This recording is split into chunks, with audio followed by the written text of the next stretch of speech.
Peace. So this is part 3 and the final installment of Becoming Capricorn, Practical Measures. In a recent broadcast conducted by astrologer Rick Levine, he had some profound things to say. For starters, he said, quote, "It takes very little energy to power a resonant circuit," end quote. The basic gist of this statement is that if you're looking to manifest a certain reality, it takes less effort and energy to crystallize it into the material world if you're already moving in concordance with the flow of energy. If that's too abstract, then keep reading as I'll go in depth to elucidate and give some practical ways to utilize the Capricorn energy that we are already being bombarded with in 2020. On September 12, 2020, the planet Jupiter stationed direct. Generally, the planet is known for its expansive and benevolent energy. However, its forward movement should not be taken as license for carelessness. After all, it has been parked in Capricorn for quite some time now. Thus, the better way to handle its progressive movement is to take forward steps in a more calculated and purposeful manner. Otherwise, we run the risk of experiencing the shadow side of Jupiter: overestimation of ideas, failure at following through, and thoughtless risk-taking. A personal experience with Jupiter. In January of 2009, Jupiter entered the sign of Aquarius, which is my sun sign. Within a couple of months of entering the sign, I would go on to make more money than I had ever made in my life. At the time, I owned a personal training studio or gym. Until that point, I had seen moderate growth in my business over a 3-year period, but it still was a struggle at times to keep the doors open. Soon after my birthday passed in February, business began to boom, literally doubling. As a side note, I wasn't studying astrology at the time, so I was completely sidetracked by the sudden increase in business. Here is where I want you to lock in. Success that is unplanned for can be just as detrimental as any previous hardships. When the money started flooding in, I had yet to come to terms with the little boy in me who didn't have all the fly shoes and clothes growing up. After a few months of clocking bank, I went on a spending spree. A typical weekend could involve purchasing $300 to $500 worth of shoes and athletic wear. Then there was the diamond earring that I just had to have. I made bad business investments as well, one of which involved spending $3,000 on tank tops with my business logo printed on them that I just knew would fly off the racks. That didn't happen. These are just a few of the many mistakes I made. Some 10, 11 years later, I am happy to say those mistakes would turn out to be painful, yet incredibly valuable life lessons. By the end of 2009, with all the success I had experienced throughout the year, I made plans to move to a larger gym so I could train more clients at a time and increase my earnings even more. Emphasis on the word more. The word more could be parallel with the singing sirens in Greek mythology who lured sailors to their death. The allure of having more, so that one can acquire more things, has caused many businesses to fail, and mine would be no different.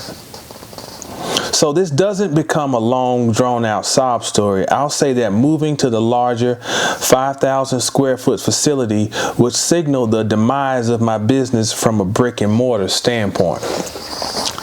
The reason for giving this brief account of my downfall is to demonstrate what can happen when Jupiter's favorable light of expansion shines without a person being ready to handle it. Now that I've had around 11 years at the time of drafting this piece of time to contemplate and suffer from my mistakes, I've started studying astrological cycles. Excuse me. Now that I've had around 11 years of time to contemplate and suffer from my mistakes, and I've started studying astrological cycles, I've learned a valuable lesson that I'd like to pass on. For starters, the sign preceding Aquarius is Capricorn, and in the sign, Jupiter is considered to be in its fall. That means it doesn't perform well. That's because its expansive energy is hindered. But why? So that it can learn discipline. Thus, the best way to handle the lack of restriction that may be experienced when Jupiter is domiciled in Capricorn is to never lose sight of the lessons learned during the cycle. As another astrologer, Dolly Mangit, advised after Jupiter stationed direct, it's important for Jupiter to be like Capricorn, disciplined, steadfast, and methodical. Therefore, the feast that could very well proceed will be less likely to turn into famine. This is where the wise words of Rick Levine come into play when he says, quote, "It takes very little energy to power a resonant circuit," end quote. When Jupiter is in the sign of Capricorn, it's like attempting to tune into a radio station when you're too far away from the signal. However, the longer you travel, the closer you'll get. Soon, you'll be in range to easily and clearly pick up the signal. The time to do the work is while Jupiter is in its fall, so that when it gets into a more favorable sign like Aquarius, it won't take so much effort to manifest the reality you want. On another personal astrological note, in my birth chart, I have the planet Mars in Capricorn. This is greatly significant for me, especially now, as Mars is in a broad or wide square to the planets in Capricorn, Saturn, Pluto, and Jupiter. I now know that by incarnating with the aggressive energy of Mars domiciled in the restrictive sign of Capricorn, I work best when I'm disciplined, something that isn't always easy for me, given that I have a natural propensity towards impatience.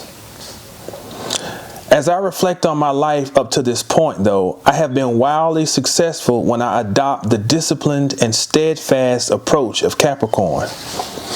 When I was in high school playing football, I had to pass an 800-meter running test before each season start to prove that I was in good enough shape. Running never came easy for me, especially moderate to long distances. So my mother would accompany me to the track every day during the early part of summer to time me. I can remember like it was yesterday how I would be struggling to run the last 200 meters to make the time. But by pushing myself and being consistent in my efforts, I was able to always make the required time on test day. In this crazy year of 2020, I am recalling those moments and channeling that energy because it has become part of my DNA. I encourage you to look back to identify those moments in your life when you've had to push through to overcome. Those memories are your teachers now. Understanding Capricorn through language. There are 3 words that we must now look at: patience, passion, and pain. Etymologically, they derive from the same root, P-A-E-N, which means almost. In the book Origins of English Words, the author writes, quote, "To the primitives, any damage short of death was almost. Hence the root was extended to mean suffer, endure, be patient," end quote. Now, for practical ways to become Capricorn. Now let's get down to what you've been waiting for. The practical steps to countering the oppressive energies of 2020 and becoming one with what may seem to be the constricting and prevailing forces. Here are some simple tips. Get sunlight. It's important to get outside in the sun to prevent depression and flood your system with the vitamin D it needs. Philosophically, taking in light can come in the form of learning new information and diligently working to expand your consciousness as well. Be organized. With Mars, well, at the time I wrote this, Mars was in retrograde. Mars has gone direct now. But this lesson for retrograde Mars should just be a full-time way of life anyway. So I'm going to read this. With Mars in retrograde until November and forming a square to the planets in Capricorn, it's easy to become frustrated and disoriented. One way to avert these energies is to take time to organize your surroundings, whether it's your vehicle, house, or workspace. Most importantly, though, it's well worth the effort to organize your thoughts. I'm taking time today to reorganize my office. Keep a pen and pad handy. One night in November, I couldn't sleep. As I lay there, I tried to process my thoughts, which were racing. There were too many. So I eventually got up, went to my office, and jotted down my thoughts and ideas on paper. When I woke up the next morning, I had more direction and purpose. Why? Because I had taken the time to scribble those thoughts down. That was an active effort to maintain my mental health. A scattered mind can become a sick mind. Understand the game. They keep saying, quote, "We want to protect you. You're under attack." These are mental games and covert subliminal attacks on the psyche. And if you're not actively working in the real world to fortify your mind, it is food for the nefarious factions at work. Have sex with a purpose. The energy of Capricorn can sometimes feel quite stagnating. If you have a partner, this shouldn't become a hindrance to your sex life. This is a great time to practice having sex with a purpose. To learn more about how to put this natural activity to positive use, check out my manifestation guide at mastersofthecosmos.com. Click on the page that says Master Students and scroll down and you'll see the manifestation guide. Utilize your imagination. On his debut album, Reasonable Doubt, the rapper Jay-Z has a line, quote, "Lock my body, can't trap my mind easily," end quote. This is a sentiment that we all should maintain right now. Don't let the perceived restrictions and confining energy hinder the mind's ability to travel and explore the far reaches of the cosmos. Let there be no restrictions on your imagination. Engage in physical exercise. It's comforting to know that we're not relegated to just deal with any feelings of stagnation like helpless bystanders. Instead, we can engage in consistent, intense, and purposeful exercise. It can involve resistance training, cardiovascular fitness, bicycling, yoga, Pilates, Qigong, breathing techniques, and or some other form of physical exertion. Consciously practice patience. For people who aren't naturally patient, developing a measure of this quality doesn't just happen overnight. No shit. Instead, it takes time, disappointment, and self-reflection. As best you can, take the time to breathe and think before reacting to things that could serve as triggers. Talking to my black ass. Don't forget to breathe. If you're angry while standing, sit. I learned this from my cousin. If you're angry while standing, sit. If you're angry while sitting, lie down. If you're angry while lying down, get up and move with purpose. The moral to the story is to move the energy from the state that it's in. Transmute it. Engage in insightful and careful communication. Effective two-way communication requires three main components: thoughtful speech, active listening, and careful consideration of what has been shared. As simple as this may seem, we humans tend to forget at least one of these parts far too often. This can result in unnecessary conflicts and disagreements. It's especially important now to become proficient communicators. Important Capricorn statements. These are some key words of wisdom that have been uttered to me by Capricorns in my family. My Uncle Abid, God rest his soul, was a Capricorn, December 28th. And, you know, he was good at sitting and talking with us and listening to all our grandiose ideas.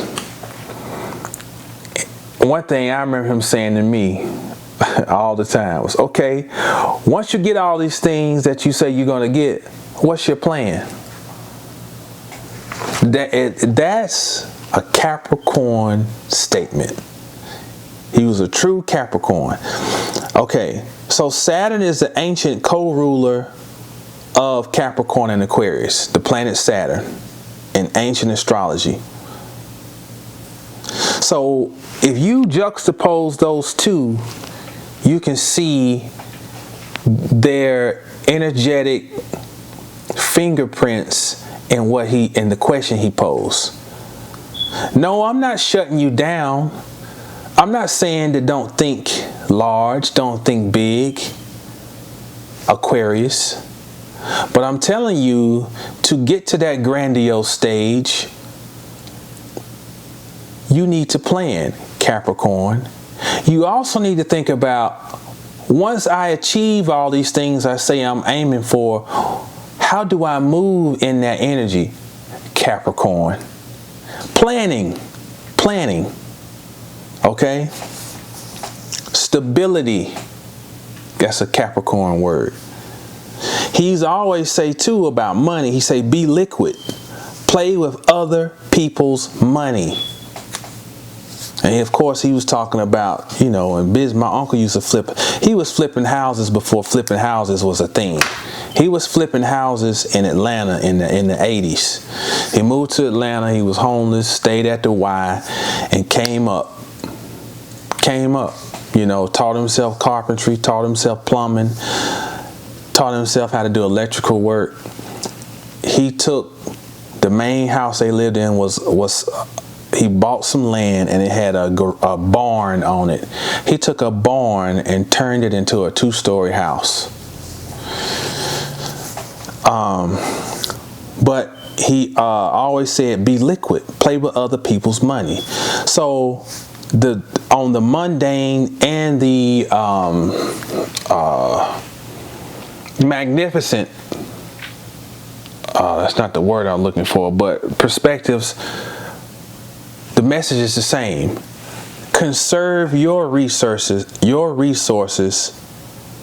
conserve and protect your energy. Conserve your resources on the mundane level. On the broader level, conserve and protect your energy. My grandmother, who's still with us, is a Capricorn, January 1st. Okay? Growing up, she's always tell me and my brothers and my cousin, y'all need to learn how to work on cars. Y'all need to learn how to work on cars. You know how those words hunt us? You know, I know a mechanic in Fort Worth that's a millionaire working on cars. But that wasn't my life path. But it's still what I'm going to explain it right here. Pay attention to the practical needs of the world. Capricorn. Pay attention to the practical needs of the world. That's on the mundane level. But a car also comes from ka. That's where the word car comes from, ka. You know, the car is a spirit vehicle. Okay, on the greater perspective, it's learn how to work on your vessel. So although I didn't really learn how to work on cars, I have been able to gain some knowledge, and I'm still acquiring knowledge on how to work on my vessel. Work on your car. Work on cars. Another one, Grandmama sayings, you ought to be saving your money. Goes back to my uncle's thing of be liquid, play with other people's money. They have the same basic ethos. Conserve your resources on the mundane level. On the greater, conserve and protect your energy. The internet has provided humanity with a leapfrog glimpse into the Aquarian age. Now, with the right Google search or the viewing of a certain set of videos, you can have access to information that at one time took years of laborious toil to attain, disseminate, and understand. For many, the internet has diminished this level of acquaintance with gnosis. Astrologically, the sign of Capricorn comes before Aquarius. As a cardinal and angular sign, it represents action. But what type of action? Although Capricorn appears on the surface to represent being stuck, stagnant, and rigid, it embodies equally positive qualities. Its primary action is stability, which is attained through consistency. Many people have gifts, but few possess the necessary stick-to-itness to manifest their raw abilities into tangible, real-world results. If we've used it correctly, our time under the heavy influence of Capricorn has taught us how to stick to some shit. It has shown us how to grow through struggle. Its energy, coupled with the planet of Pluto, has additionally taught us how to let what needs to die, die, so that the new reality can be birthed into existence. Stay down till you get up, and when you get up, stay down. Peace.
These New Age people will talk in circles. Okay? This astrologer, this one particular astrologer, talked in circles about the Arabs coming in pre-Renaissance and sharing all this knowledge and about architecture and science and this and that, and these early Jews and this and that.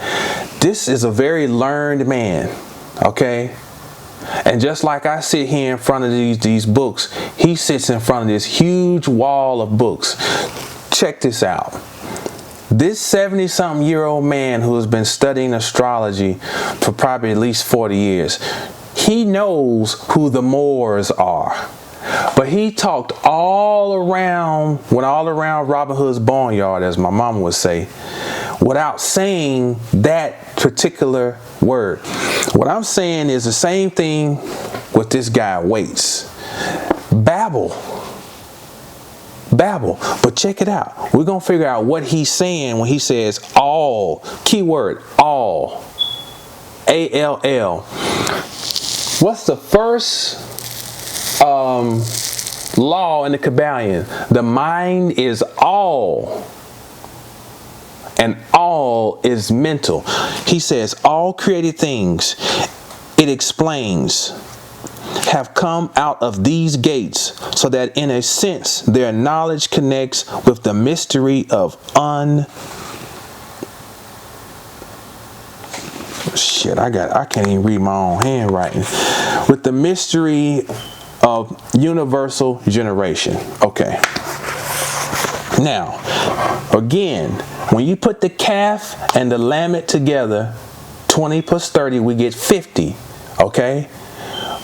Which is the all, which are the gates.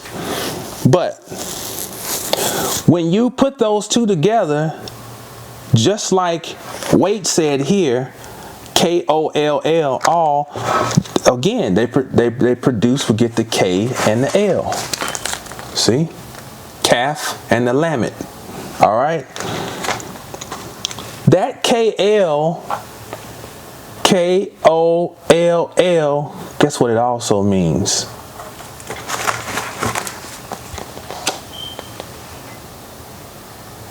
You can see that. You see that? C-O-A-L. Coal. Coal. What is coal? Carbon. Carbon. Oh, shit. Hold on now. Let me go here. Coal. Carbon. No, I think I got this page. I'm just going to get it out the booklet, because I wrote this in the booklet. I don't know if I put it in this section, but if I didn't, it's all good. I just go and pull it.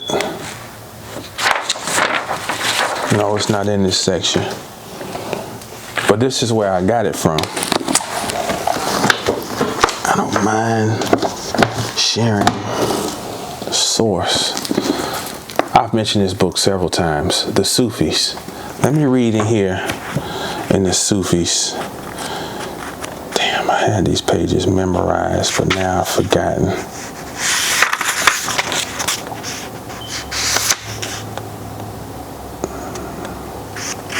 Here's one entry. In Arabic, the word fahim or fetchim from the Semitic root FHM means to understand, perceive. Haven't we been talking about that? Perceive, grasp, understand, knowledge. Okay. From it are derived the words to make a person understand, and so on. A Sufi circle called the Fahmiya, perceivers, traces its philosophical pedigree to Bayezid Bastami. There are two letters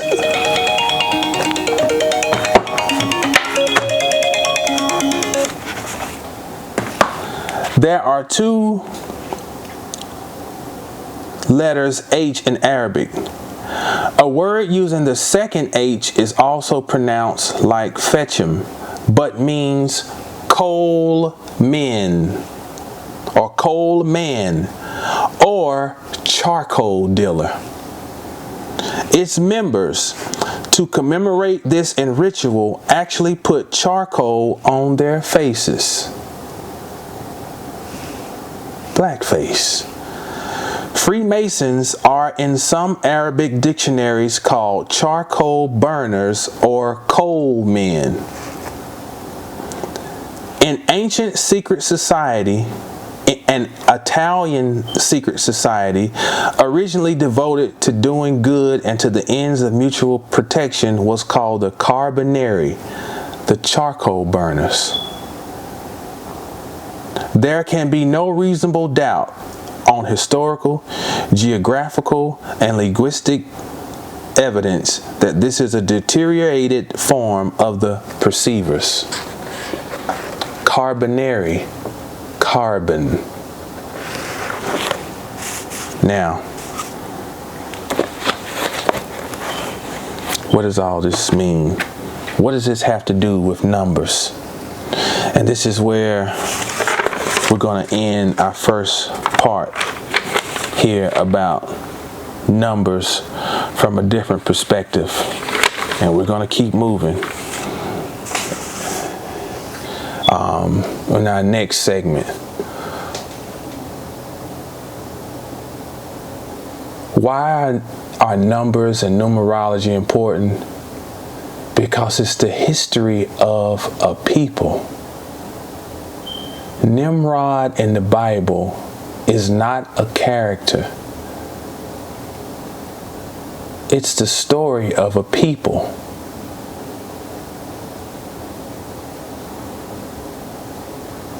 Nimrod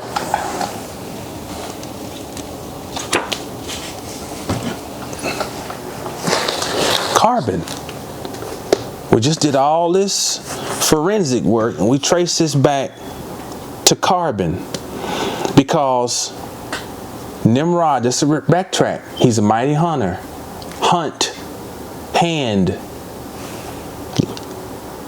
calf, 20. Rod, ox goad, lamed, 30. 2030. Coal,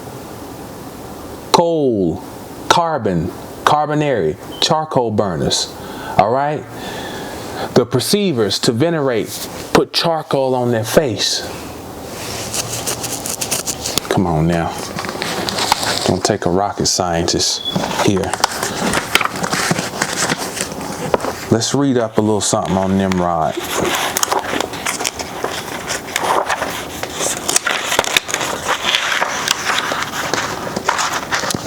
A descendant of Ham through Cush, who early distinguished himself throughout the region of Mesopotamia. That's all we need. Cush. Wonderful Ethiopians of the ancient Kushite Empire.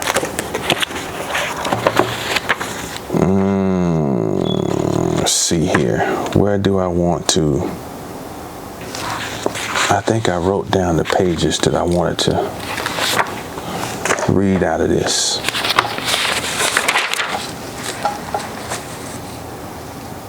At least I thought I did.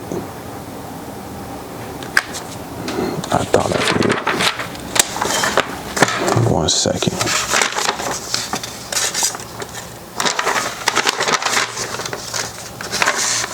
Okay, that's all right. Well, we got pages marked. We're gonna go through here.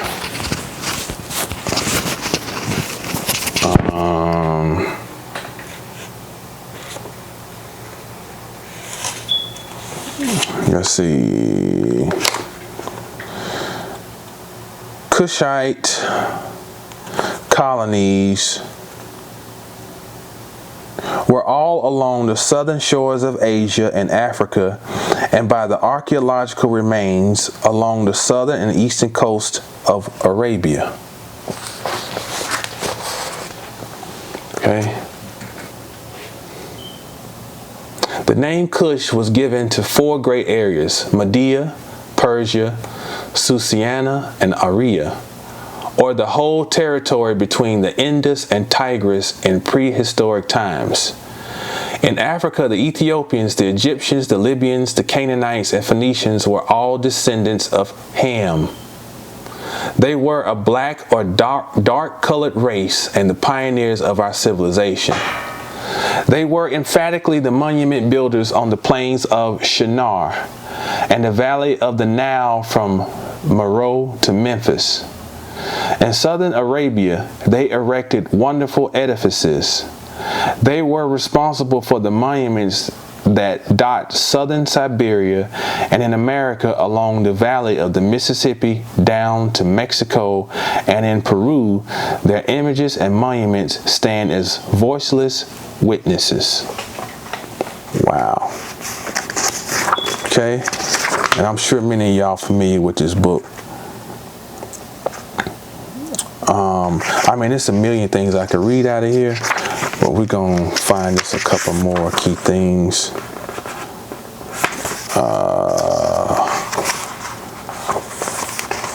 Okay. At his death, colonies under the leadership of Titan, or Nimrod, arrived in the plain of Sumer and essayed to build a tower that would scale the sky. On this spot at Babylon stood the temple of Anu.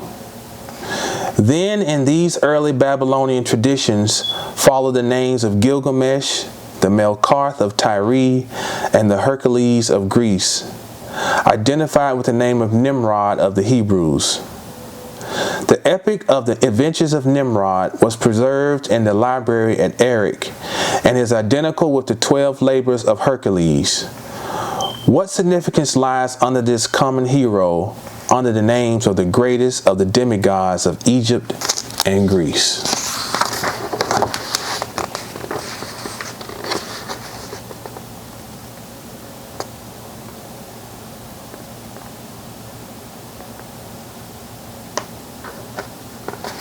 Okay, all the earliest traditions of Chaldea center around Belus or Nimrod.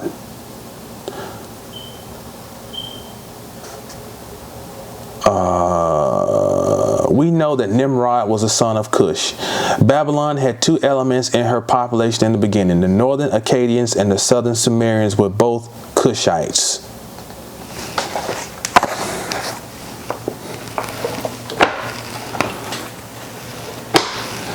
This story that we've traced through etymology,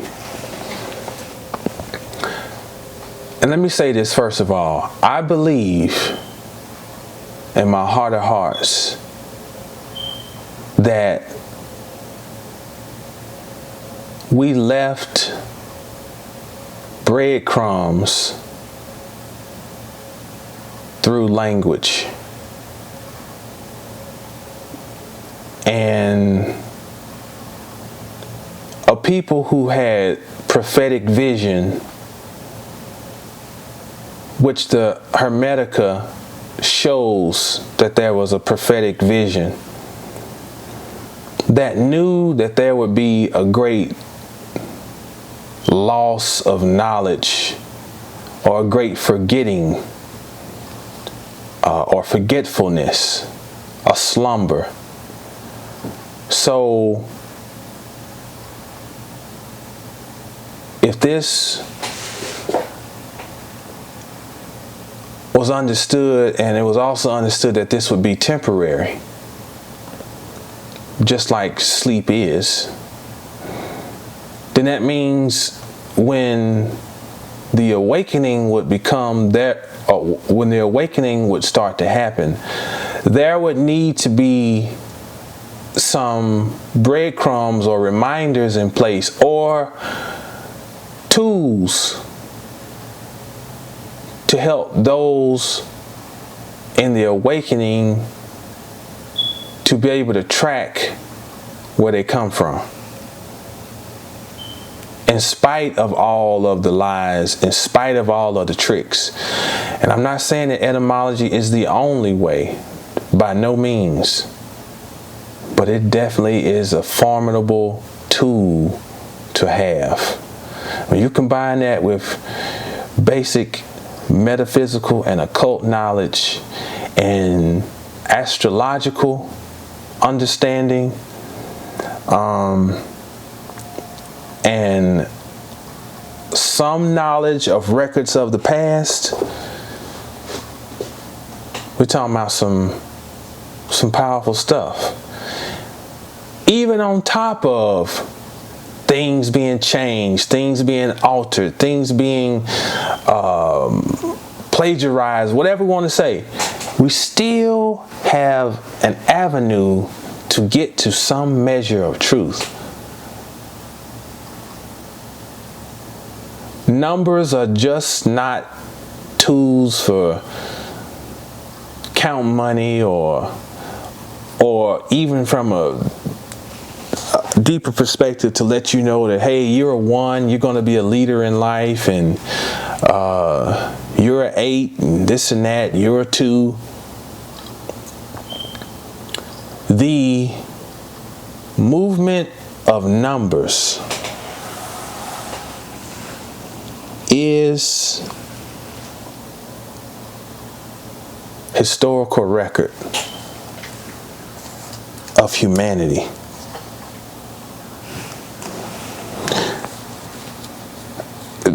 There's so much to talk about.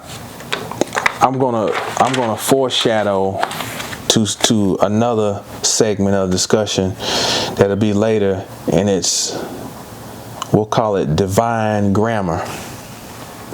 I want to show you something.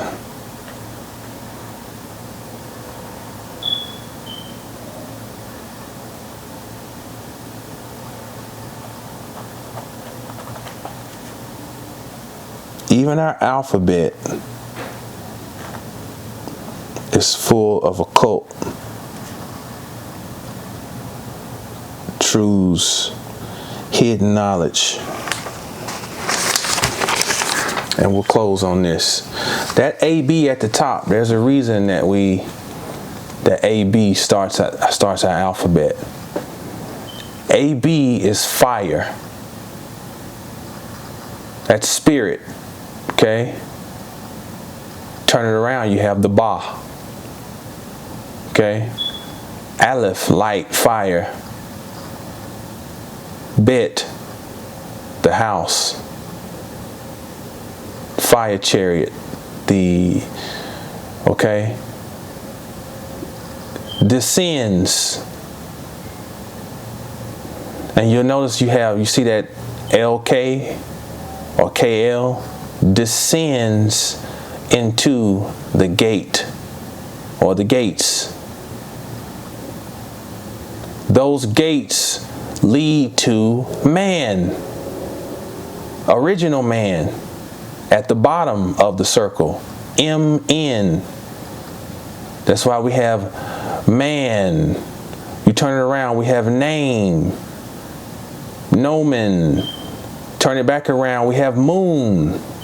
It's reception. The sun is at the top, the moon is at the bottom. It's feminine. The active principle is at the top. Sun, spirit. Feminine principles at the bottom. Moon, water, reception. Hidden in our alphabet. This lines up with numerology, which would be a whole different discussion. But everything is everything. Everything is everything. So, I want to jump ahead here. We're looking forward to this grand conjunction, or great conjunction, excuse me, on the 21st. And we know all types of nefarious things are in the water. But we have to ask ourselves, why? Because it is time for the body of Osiris, the Jed pillar, the Tower of Babel. Remember, the Tower of Babel was based on knowledge. So the misunderstanding of that story leads to the villainization of knowledge. It is time to shift from trickery, lies, deceit, the hiding of knowledge, the prevention of wisdom, development. It is time for an adherence. And when something adheres or joins or conjoins, which is the same as the Ankh, conjoining, it's gnosis. All right, this concludes first part of numerology from a different perspective. Thank you to all the patrons who this is for. I'm also loading this up on YouTube. This is just the introduction into the numerology from a different perspective. If you want to keep going as we go through the rest of the hidden jewels, then you can join us at on our Patreon. I don't even know what it is. It's in the description. It's patreon.com/the Gnosis, I think. But I'll look it up, put it in the description beneath this video. For the patrons, stay tuned. I'll be loading up more. All right. Peace.